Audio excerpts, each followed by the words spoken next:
ఇక్కడ కోదాల్లో మొన్న చనిపోయిన కల్లా రాజేష్ కుటుంబాన్ని పరామర్శించడానికి రావడం జరిగింది. మరి పరిస్థితి చూస్తే వాళ్ళ ఇంట్లో తన మెయిన్ ఏమంటారు, తను ఒక్కరే పనిచేసి కుటుంబాన్ని పోషిస్తుంది.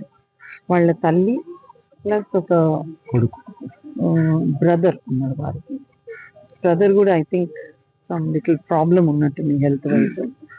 సో సరే, అందరూ ఒక సిచ్యువేషన్ చూసి అటు పోలీస్ డిపార్ట్మెంట్ కానీ, ఇటు ప్రభుత్వ పరంగా కానీ, ఇటు ఎమ్మెల్యేగా, స్థానిక ఎమ్మెల్యేగా కానీ, ఆర్డీఓ గారు కానీ, ఇక్కడ మా వార్డులో ఉన్న పెద్దలందరూ, మరి ఆ సామాజిక వర్గానికి చెందిన పెద్దలు, మా కాంగ్రెస్ పార్టీకి చెందిన పెద్దలు అందరూ కూడా వారికి సాయం చేయమని కోరడంతో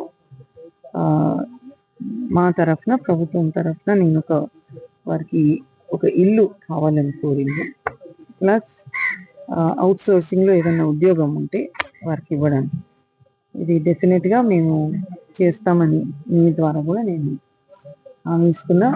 ప్లస్ వారు ఇంకేదన్నా అవసరాలు ఉంటే తప్పకుండా చూస్తాము, తీరుతాం. వాళ్ళంతా మా ఫ్యామిలీసే, మా ఓటర్సే కాబట్టి మేము చూసుకుంటామని నేను వాళ్ళకి హామీ చెప్పడం జరిగింది.